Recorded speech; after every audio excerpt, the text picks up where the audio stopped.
A star-studded field featuring some of the sport's biggest names and, of course, some of its brightest new stars. Dale Earnhardt Jr., you look at some of the guys here, if they get ready to race at Daytona, thinking about what this night could mean. Yeah, this is as calm as they're going to be right now. It's going to get pretty exciting and intense for 100 laps. There's just never any time to relax once we get started here.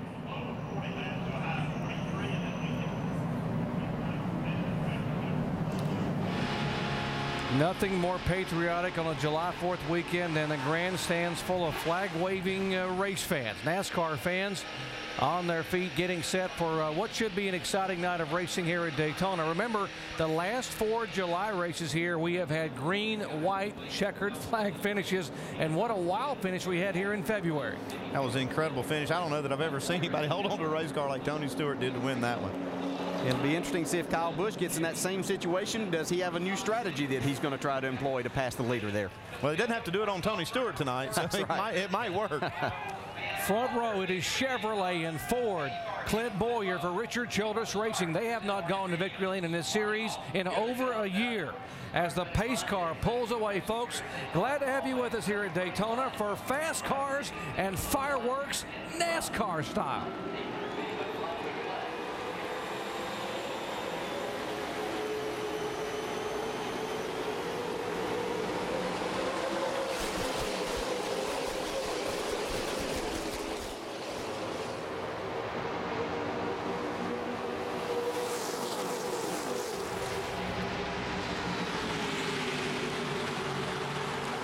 Side by side, they unload off the 31-degree banks of turn 2. Looks like a 170-mile-per-hour pace lap. Yeah, I was going to say this initial start might give us some idea of what the leader may choose, but they're still side by side as they go down into turn 3. So I don't know that there's really an advantage. We see now the inside line gets a little bit of an advantage as they get to turn 3. Clint Boyer out front. Yeah, it looked like David Reagan was keeping pace on the outside till they hit turn 3. You see that double yellow line as they come off of turn 4. That is the out-of-bounds line that you do not go below to advance your position. If you do, NASCAR will call you on pit road. If you go below that line and don't advance your position, give it back, you can stay out without penalty.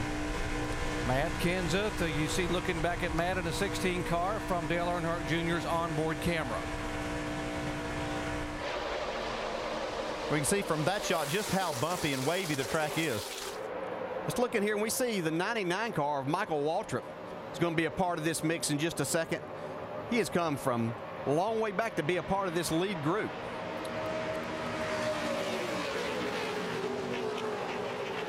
Look at this battle, this gaggle of cars back. Oh, it was a 27 car of Jason Keller up there right in front of Vickers, and there's the 99 you were talking about, Michael Waltrip. Yeah, he's already gained 11 spots.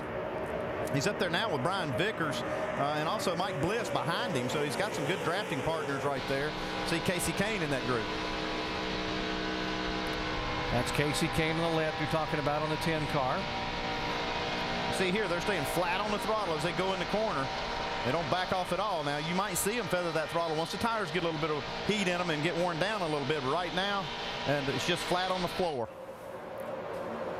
The outside line now coming back, DJ. Gillen. Yeah, this is what we're going to see all night. This is David Gillen trying to take the lead in the 42 car. He told us after qualifying he had a really good car in the draft. He was excited about his chances. That is a Dodge, by the way. That 42 up there in Dodge has never won a nationwide race here at Daytona. How big would that be for David Gillen, Evander Holyfield, and Eddie Smith? Be something to see Evander Holyfield in victory lane. There's Michael Waltrip in the 99 car, and he is on the move now. Goes to the bottom of the racetrack and squeezes in front of Donnie Neuenberger. We talked during qualifying about how aggressive Michael can get in these type situations. He doesn't waste any time. You give him a small hole, and he's going to make a little bit of room on his own. See him making more passes. Whoa. Okay, you see some guys going below that line now. If they advance their position, they'll be penalized. Looks like everybody gets back in line. Yeah, they were basically just protecting their position there. If you're down there, you obviously can't get to the inside of you, so they were just protecting that. This thing's kind of stacked up. See a lot of new paint schemes up front, jockeying for position. There's Morgan Shepherd now getting passed by Stephen Wallace. Riding along with Justin Allgaier, the rookie, looking back at Stephen Wallace. And as they go by Morgan Shepherd, that is 21st, 22nd, and 23rd.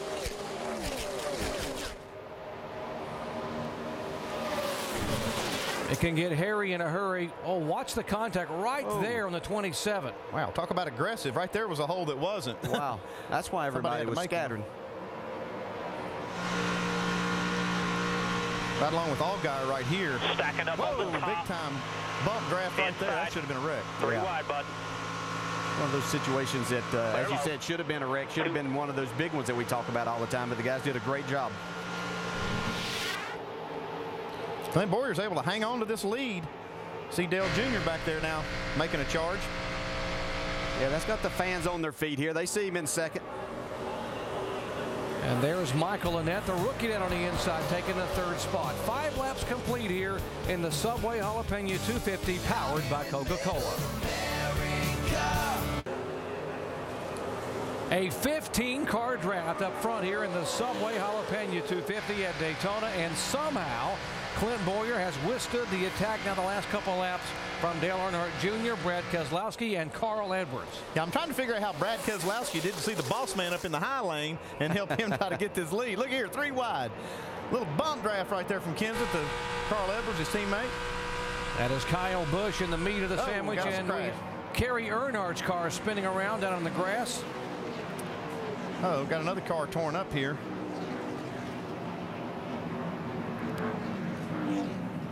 Well, it might be Nuremberger car, or Donnie Nuremberger's car, the 52. He's got some heavy damage in the front.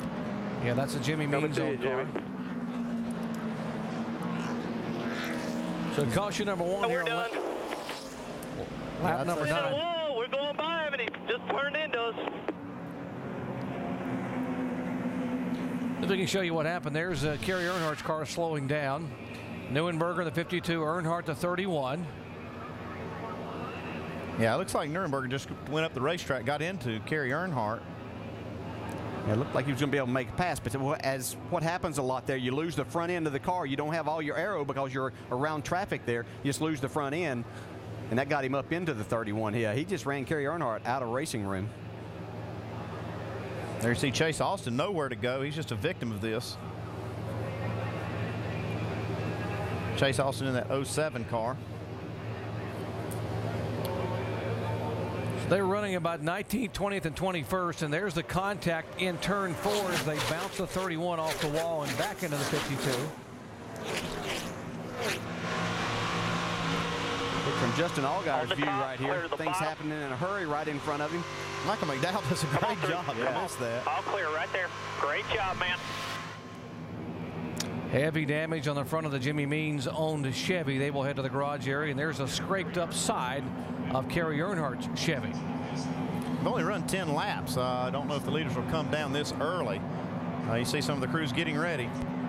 It'll be kind of a follow the leader type thing. If the leaders come down, you'll see a lot of cars come, but if they don't, you'll see a few from the, say, the back half of the field take an opportunity maybe to come in and work on their car.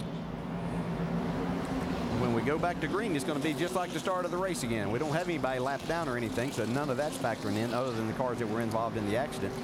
The only thing right now, I wouldn't worry too much about giving up track position to make the pit stop. I would just worry about using all my tires up. If it's going to be one of those nights where you're going to need a lot of tires, you hate to give up a set that's only got 10 laps on them here, but looks like they're coming.